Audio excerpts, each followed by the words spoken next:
points do we get? Hello, everybody. This is the first scope reflection for Ag Ed 530, which is a graduate course on teaching and learning in agricultural sciences. The purpose of this is to show some vulnerability, to show some reflection that happens right after a class, so that we can see what were we expecting to happen, what actually happened, and what do we hope happens next time as we talk about the teaching and learning process that occurred tonight. And we had a lot of fun. So my name's Daniel Foster, and I'm with Kathy Jackson, and together we're working to teach this class. So Kathy, now let's start with you. As you watched these sessions, because you had the opportunity to have more experience of graduate education than me, what did you think about this Wednesday night 3-hour class? You know, in many ways it's a gift of time, because when you have 3 hours you can actually get students thinking from the very first experience in class. So while it was a little bit fatiguing, we feel a little tired right now, I feel energized at the same time. Dr. Foster is full of energy, and I think our students are left with their brains full, which feels good. Now, as we think about the class, I don't know, 3 hours is such a long time. I think that we're going to have to be very purposeful about keeping in mind that notion of the mind can only absorb what the butt can endure.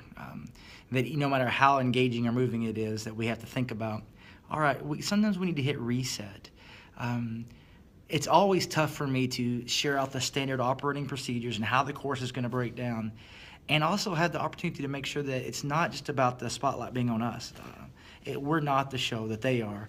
I think that we will continue to cultivate a student-centered type of course where they understand there are major players in it. I do believe that with a course that's designed for not Ag Ed majors, but for any discipline, that we're breaking down paradigms of being perhaps used to different styles of graduate instruction that may be very one way or teacher-centered, teacher-directed. Would you agree with that observation? Yes, and I just want to tell you one thing. Both Daniel and I happen to be native Texans. So there are times we say things that kind of add a little bit of spice to things, I suppose. Stir the pot. Yes, we do, or skin the cat, or, you know, all of those funny things. So, yeah, there is a bit of a... looking back, you always stop after class and you think the what ifs. What if we had done another way? And of course, we can't go back in time, but I think that we can use that information for Daniel's class next week.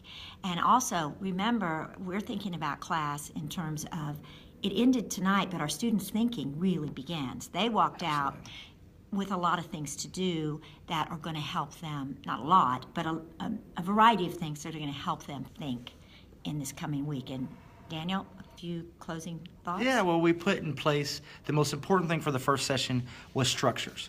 Structures and expectations and routines that we can be successful going forward. So with that, I'm excited to teach this class for the first time. I'm excited for you joining us and how we can all work together and learn more about how we can be more effective at teaching and learning in agricultural sciences. So we'll see you next week.